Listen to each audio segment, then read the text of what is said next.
আসসালামু আলাইকুম বন্ধুরা, আশা করি সকলেই ভালো আছেন। আল্লাহর রহমতে আমিও আপনাদের সকলের দোয়া এবং ভালোবাসায় আমিও ভালো আছি আলহামদুলিল্লাহ।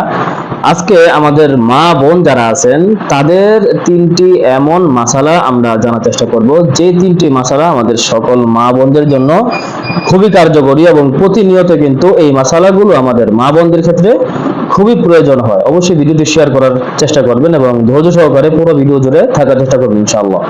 প্রথমত আমরা যে মাসালাটি নিয়ে আলাপ করবো এটা হচ্ছে যে, যদি কোনো মা বোন পাতলা কাপড় পরে নামাজ পড়ে তাহলে তার নামাজ আদায় হবে কিনা। দেখেন, মাসালা হচ্ছে যে এমন পাতলা কাপড় যদি কোনো মা বোন পরিধান করে নামাজ পড়ে যে তার শরীর কিছুটা দেখা যায় অথবা তার হাত দেখা যায়, তার কি হাত দেখা যায় অথবা শরীর দেখা যায়, সেক্ষেত্রে কিন্তু ওই মা বোনের নামাজ কিন্তু পরিপূর্ণভাবে হবে না। তাকে কিন্তু পুরাপুরি ভাবে পুরা শরীর ঢাকতে হবে। পুরা নামাজের ক্ষেত্রে মায়েদের সতর্ক হচ্ছে যে পুরো শরীর ঢাকা, শুধুমাত্র মুখমণ্ডল এবং হাত খোলা থাকতে পারে, এছাড়া অন্য কোনো অঙ্গ কিন্তু খোলা থাকতে পারবে না। এজন্য আমরা সবসময় চেষ্টা করবো যে আমাদের মা বোন যারা আছেন আপনারা সবসময় পাতলা কাপড় পরিহার করার চেষ্টা করবেন। বর্তমানে কিন্তু বড় বড় খিমার কিনতে পাওয়া যায় বাজারে, আমরা কিন্তু চাইলে এইগুলো পরিধান করে কিন্তু আমরা সুন্দরভাবে আমাদের নামাজটা আদায় করতে পারি ইনশাআল্লাহ। দ্বিতীয়ত, আমাদের মা বোনদের আরেকটা যে বেশিরভাগ প্রশ্ন এসে থাকে এটা হচ্ছে যে, স্ত্রীকে কাবিনের টাকা দিল, সেই টাকাটা স্ত্রী কি করলো, ছেলে মেয়ের লেখাপড়ার পেছনে বা পরিবারের পেছনে সে খরচ করলো। এখন প্রশ্ন হচ্ছে যে, যেহেতু এই টাকাটা বাচ্চাদের পিছনেই খরচ করা হয়েছে, এখন ওই মা বোনকে অথবা ওই স্বামীর উপরে স্ত্রীর কাবিনের টাকা কি পুনরায় আদায় করতে হবে কিনা। দেখেন, এই মশলাটাও আমাদের মাঝে খুবই প্রয়োজনীয় একটি মশলা, এটা আমাদেরও সকলের জানতে হবে। দেখুন, যদি কোনো স্ত্রীকে তার স্বামী কাবিনের টাকা দিয়ে দেয় আর সে যদি এই টাকাটা পরিবারের পিছনে খরচ করে ফেলে বা ছেলে মেয়ের পিছনে খরচ করে ফেলে, তাহলে স্বামীর পুনরায় আদায় করতে হবে না।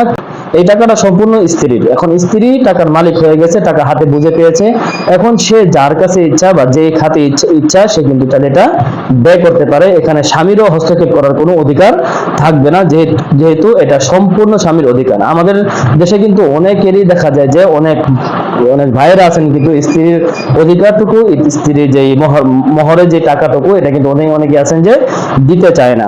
তো অবশ্যই এটা আদায়যোগ্য এবং অবশ্যই এটা আদায় করতে হবে। যদি কোনো মা বোন এটা মাফও করে দেয়, এটা কিন্তু মাফ হবে না। কিয়ামতের দিন কিন্তু আপনাকে এই জন্য জিজ্ঞাসিত করা হবে অবশ্যই।